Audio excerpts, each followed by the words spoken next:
یہ میرا کلام ذرا بڑوں سے ہے، بڑوں سے۔ ابا جی کو چاہیے بچہ جتنی غلطی کرے نا اتنا ہی ڈانٹے، وہ پھر 6 ہفتے نہ ڈانٹنا شروع کر دیں۔ استاد صاحب کو چاہیے کہ جتنی بچے کی کمزوری ہے نا، مجھے پتہ ہے سب سے زیادہ کس بات سے تکلیف ہوتی ہے۔ آپ کے بچے نے غلطی کی ہے، آپ اپنے بچے کو ڈانٹ لیں، سمجھا لیں، آپ کسی اور کے سامنے اس کی تذلیل کبھی نہ کریں، یہ زیادتی والی بات ہے۔ آپ اسے رسوا نہ کریں، بتائیں کسی ایسے شخص کو جس سے آپ کو امید ہے کہ آپ کو مشورہ دے گا یا اسے سمجھائے گا، لیکن گلی گلی کھڑے ہو کے اپنے آپ کو مظلوم ثابت کرنے کے لیے اس کی توہین نہ کریں، یہ انداز درست نہیں ہے۔ اس سے بچوں کی انسلٹ ہوتی ہے، وہ کمزور پڑ جاتے ہیں۔ ہر جگہ رونا رونا میرے بچے اچھے نہیں، میں بڑا پریشان، کیا بات کر رہے ہیں آپ؟ یہ بچہ تو آپ کی کمائی ہے، اساس ہے، حسن ہے، نسل ہے، اصل ہے، اور اس قدر زیادہ تکلیف دینا، جگہ جگہ شکایتیں، جگہ جگہ باتیں۔ ہمارے بچے ہمارے ہیں نا، تو ان کی عزت کس کی ہے؟ کیوں ہم گلی گلی اپنے بچوں کی رسوائی کرتے ہیں؟ کیوں کمزوریاں؟ اور جن کو ہم خیر خواہ سمجھ کے بتا رہے ہوتے ہیں نا، وہ آگے جا کے مزے لے لے کے بتاتے ہیں، تو نقصان کس کا ہوا؟ ہمارا، ہمارے قبیلے کا، ہمارے گھر کا۔ یہ دیکھیے ذرا، حضرت عمر رضی اللہ تعالیٰ عنہ مزاج کے لحاظ سے سخت ہیں۔ ایک نوجوان آیا، اس نے آ کے رونا۔ یہ پہلو آپ نے ضرور یاد رکھنا ہے میرے سیدنا فاروق اعظم کا، ہمارے امام، ہمارے قائد، ہمارے لیڈر، رہنما، مقتدا حضرت فاروق اعظم رضی اللہ، یہ انداز ضرور یاد رکھیے گا۔ حضرت عمر فاروق کا یہ طبقات ابن سعد میں موجود ہے۔ نوجوان آیا اور آ کے رو ہی پڑا۔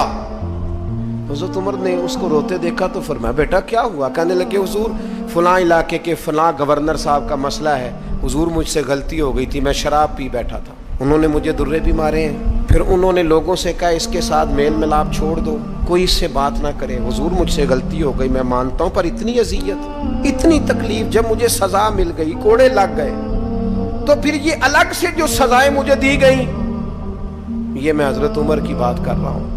میں نے جب یہ پڑھا تھا تو میں رو پڑا تھا۔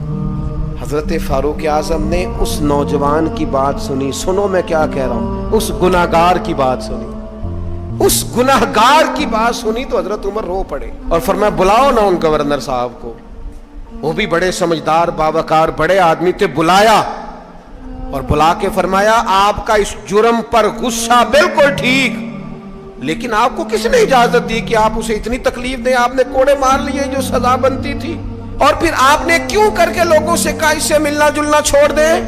فرمایا، اب میں آپ کو حکمن کہتا ہوں، اگر آج کے بعد آپ نے کوئی ایسا کام کیا تو میں آپ کو سزا دوں گا۔ فرمانے لگے، آپ نے کہا تھا نا لوگ ان سے ملے جلے نہ، فرمایا اب آپ ہی لوگوں سے کہیں ان سے ملاقات شروع کریں۔ جب انہوں نے توبہ کر لی، اپنا گناہ مان لیا، جب اقرار کر لیا، معافی مانگ لی، اب سزا کا کیا معنی ہوا؟ اب تکلیف کا کیا معنی ہوا؟ سیدنا فاروق اعظم رضی اللہ تعالیٰ عنہ فرمانے لگے، اگر یہ سچی توبہ کر لے تو پھر تو ان کی گواہی بھی قبول کی جائے گی، ان کی گواہی تک ہم قبول کریں گے۔ وہ کسی نے کہا تھا، الجھے الجھے بکھرے بکھرے روز و شب دیکھے گا کون، لوگ تیرا جرم دیکھیں گے سبب دیکھے گا کون۔ لوگ معافی نہیں دیتے، لوگ درگزر ہی نہیں کرتے۔